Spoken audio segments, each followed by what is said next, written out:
In 1817, the Bell family lived a quiet life on their farm in Adams, Tennessee.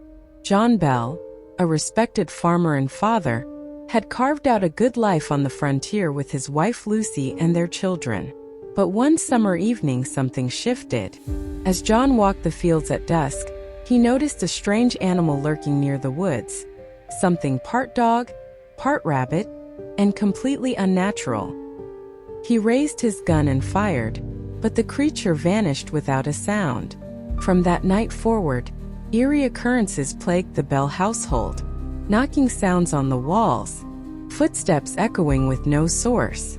The once peaceful farm had become the hunting ground for something unseen and unforgiving. Soon, the mysterious events moved inside the Bell home. It began with tapping, soft at first like knuckles brushing wood, but quickly escalated into loud, angry pounding. Every night, the Bell children were jolted awake by dragging sounds across the floorboards and blankets being ripped from their beds. They heard whispering voices, too faint to understand, yet full of hatred. John and Lucy searched the house repeatedly, finding nothing but silence, until dusk fell again. It was as if the walls themselves were alive, watching, listening, tormenting. Whatever had arrived on their land wasn't just visiting, it was settling in. Strangely, while the Bell Witch tormented the rest of the family, it showed an odd affection for Lucy Bell. The spirit would speak kindly to her, calling her the most perfect woman to walk the earth. On several nights, Lucy reported hearing a woman's voice humming lullabies, and on one occasion, the unseen presence even laid a cool hand on her forehead when she was ill. But this favoritism came at a cost. The attacks on the rest of the family grew more violent. It was as if the entity was isolating Lucy, protecting her even while punishing those around her. Whatever it wasn't just a ghost. It was a force with intent. Of all the Bell children, it was Betsy who suffered the most. The witch seemed to fixate on her, pulling her hair, slapping her face, and leaving red handprints across her skin. Her screams echoed nightly through the house. Betsy described the entity's voice as shrill and mocking, always calling her name just before an attack. No one could protect her. Not her parents, not the locks on the doors, not even the prayers whispered into the night. Whatever haunted the Bell house wasn't afraid of God, nor man. It wanted Betsy, and it wasn't going to stop. Then the spirit began to speak. At first it mumbled, fragmented phrases and distorted laughter, but soon it formed full sentences in a chilling female voice. The entity claimed to be Kate, a spirit with unfinished business. It recited Bible verses, mimicked voices of the family, and answered questions no one outside the household could know. Word of the phenomenon spread, and neighbors began visiting, only to leave in terror after hearing the witch speak or feeling its cold breath on their necks. This wasn't just a haunting. It was a living, breathing presence that enjoyed being heard and feared. The Bell family was no longer alone in their torment. Curious neighbors and skeptical outsiders began visiting the house, drawn by tales of the talking spirit. What they encountered defied logic. Chairs rocked violently on their own. Books flew across rooms. Some were slapped by unseen hands or felt icy fingers brush their skin. One man fainted after hearing his name whispered from all corners of the room at once. The witch seemed to thrive on attention, its strength growing in front of crowds. Skeptics turned believers. The Bell Witch was no longer a family's private nightmare. It was a community's haunting.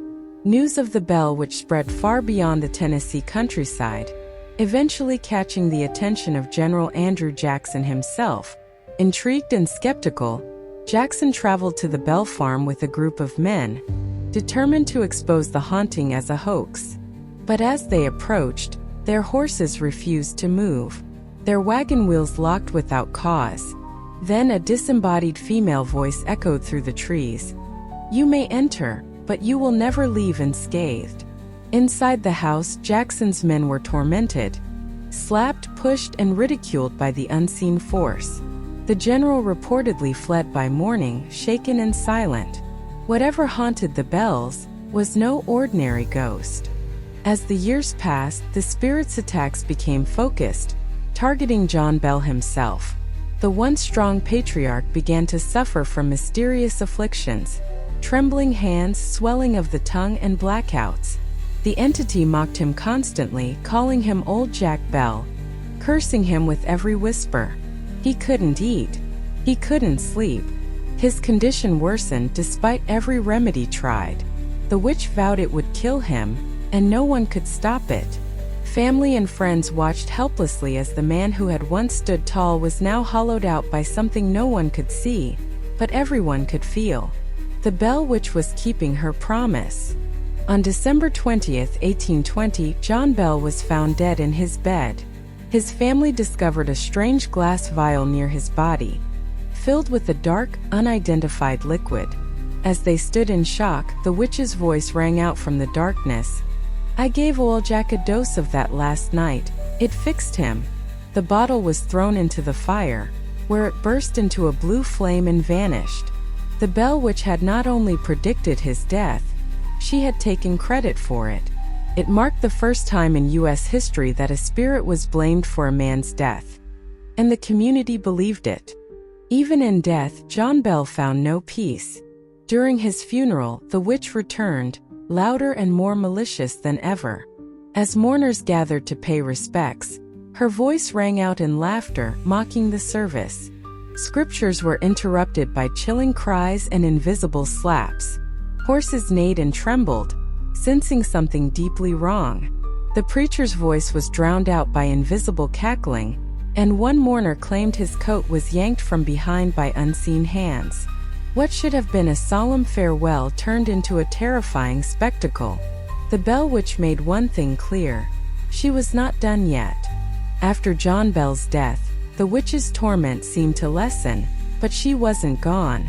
On the eve of her departure, she appeared before the family one final time. With her hollow voice, she promised to return in 7 years to settle unfinished business. Then, in an eerie silence, she vanished, leaving the Bell family in a state of shock and awe. True to her word, the Bell Witch did return 7 years later, speaking once more to those who had survived her wrath. But the events surrounding her return remain as much a mystery as the spirit herself. In 1828, just as she had promised, the Bell Witch returned. This time, it was not to torment but to speak of her origins. In the darkness, the voice of the witch, now calmer, more purposeful, explained that she had been sent by an old family enemy, a person with a deep, vengeful grudge against the Bells. She spoke cryptically of curses, family secrets, and deep, unresolved hate. Her words made it clear that the Bell family had been caught in the crossfire of a bitter feud. And once more, she left without a trace, vanishing into the night as quietly as she had come, leaving them to ponder the mystery of her true identity. Years passed, and the Bell Witch's terrifying presence slowly faded into the annals of history, but her legacy lived on.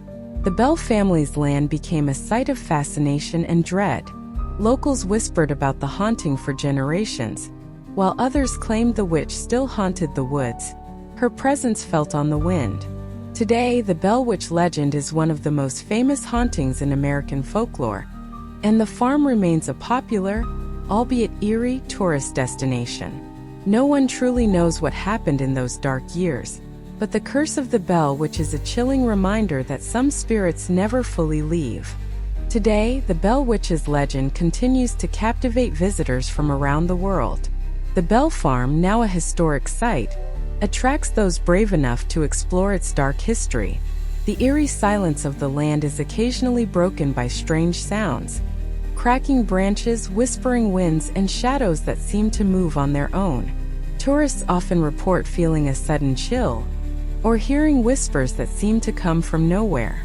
Whether it's the lingering spirit of the Bell Witch or just the power of folklore, one thing is certain: this haunting has left its mark on both the land and the people who come seeking its mysteries.